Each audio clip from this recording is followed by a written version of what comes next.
What's up, guys? It's Friday, thank God. Been a long week. Hope you all have a good, safe weekend. If you're going to be getting snow, be safe shoveling. I'm going to probably be out all weekend clearing the properties.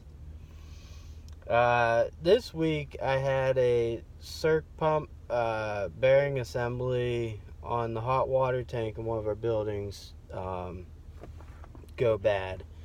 So I replaced that, and halfway through I forgot to record the damn thing, so that kind of sucked, because that would have been a good thing to record. But I changed the bearing assembly, and then after that the flange down below on the booster pump was leaking.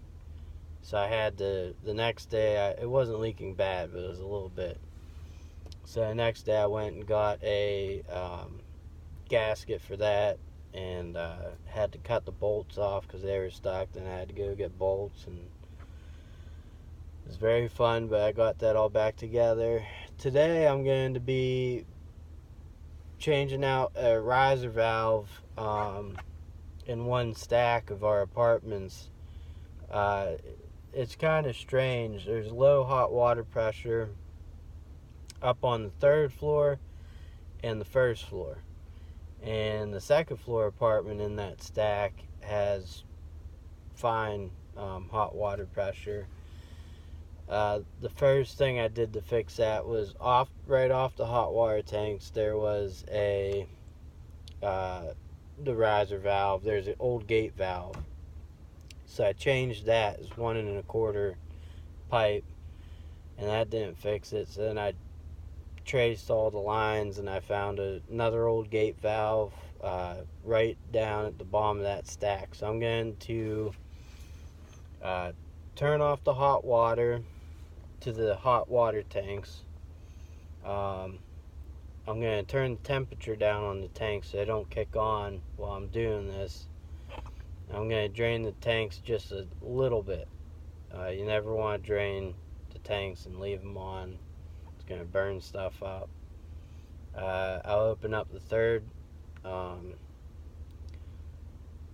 floor apartment, the sink where it's on. I'm going to open up that faucet, hot side, and then the hot side on the laundry tub in the basement. It'll probably take a little bit for the building to drain, and then I'll cut out just 1/2-inch copper pipe and put a ball valve on and see if that fixes it. So I'll record as I can, and yeah, so let's get to it. So this right here is where I replaced the old gate valve and put in new connections going to the hot water tanks. What we're going to do is turn these down so they shut off, turn the temperature down on them.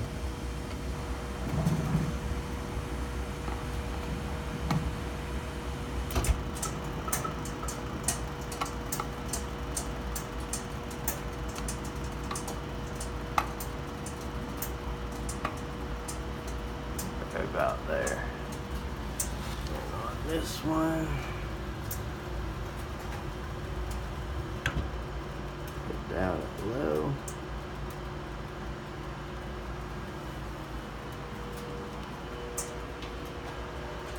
As you can see, the pressure sits about 50, which isn't bad, but it should be closer to 60. So with this one.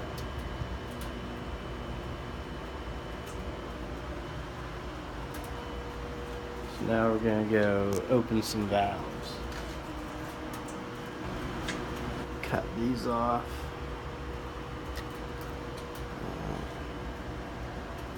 That they're going in.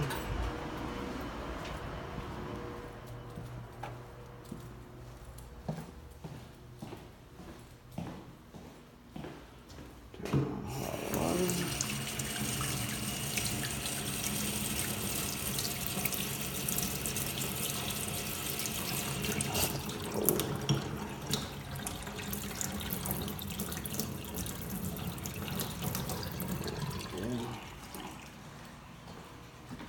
it up on the 3rd. So that's the gate valve. I'm going to be replacing. That's the ball valve. It's the hot water side. Something to be aware where this hole is. Garage door's right there. So in case if someone comes home, disconnect it here and here. That way I don't get crushed. Alright, let's go get our stuff, wait for the water to drain.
Well, we got it. We got that valve changed out, and the water pressure went right back up. Very excited about that. So the issue in this apartment was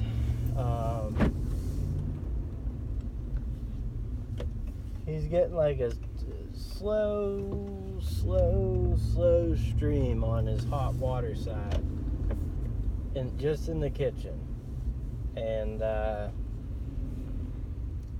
you know, I didn't know what a riser valve was, so I googled it, and I changed the big 1 1/4 gate valve, and that didn't work. So then the plumber came out. He and I went around for like 2 hours trying to figure out which one it could be, and we picked this gate valve, and we changed it. I changed it out to a ball valve, and it works now. So excited about that. I'm gonna go and head back to the shop right now, and we'll open up that old gate valve, and I'll show you what usually happens. Also, shark bites, like I said, our company kind of wants us to use them. I don't mind soldering, but just an FYI, if you could see in my video all the cobwebs and stuff, before you even took a torch up there, you want to make sure you have all that cleaned off, all the dust. A few years ago, on one of my rental properties, I had a pipe froze to the second floor apartment. I bought some pipe insulation, and I went over there and I wiped down the whole pipe, cleaned all the dust off of it, the one that I needed to heat up, and then I took the torch to it that same night. And this is probably 4 or 5 years ago. This is like when I first started doing this stuff. Well, it was like 8 years ago when I started doing renovation, but the maintenance side of it. And anyways, later that night, I'm driving home, and there's a huge fire at a property by my house, and it was a certified plumber,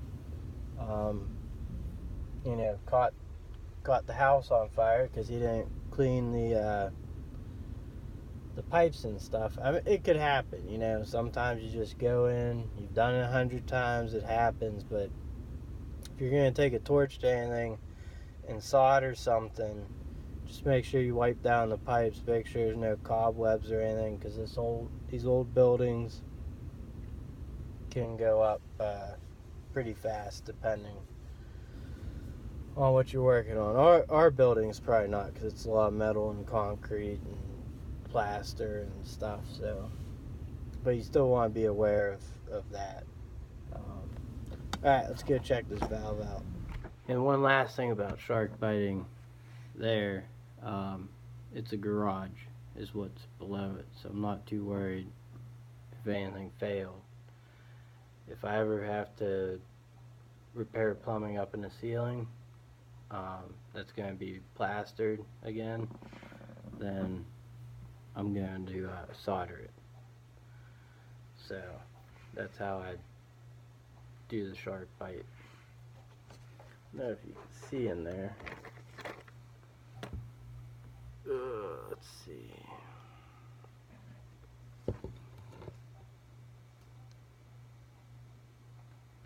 Well, anyways, I have both ends cut off.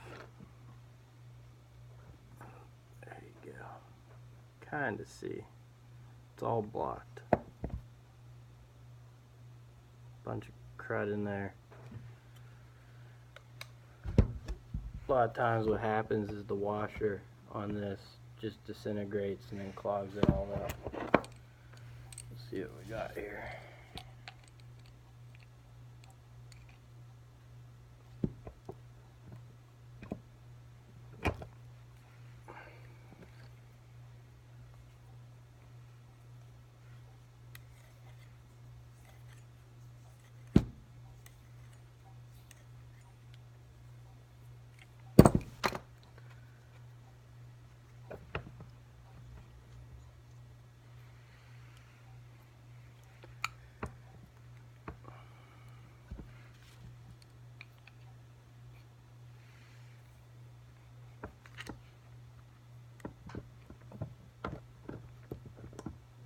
go put it in the vise real quick.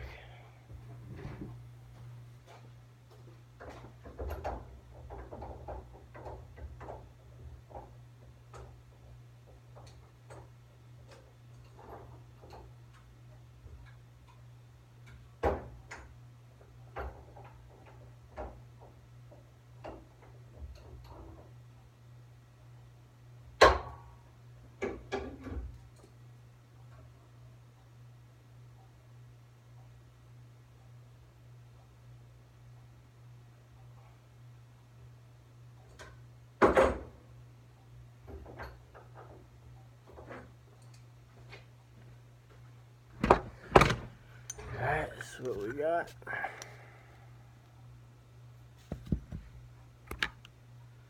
The washer actually doesn't seem too bad. It's definitely a lot of corrosion on the screw. But the washer itself is not that bad. Find a flathead screwdriver here.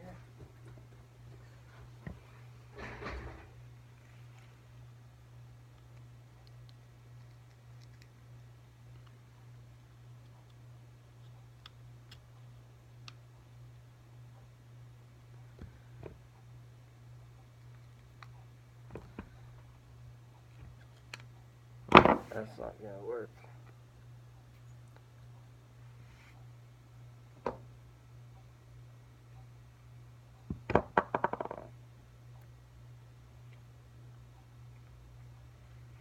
Guess that's about it. I don't have anything left to say.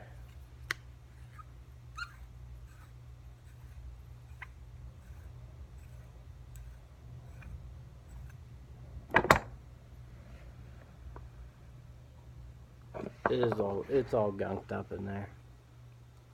Anyways, everyone have a safe weekend. Thanks for watching.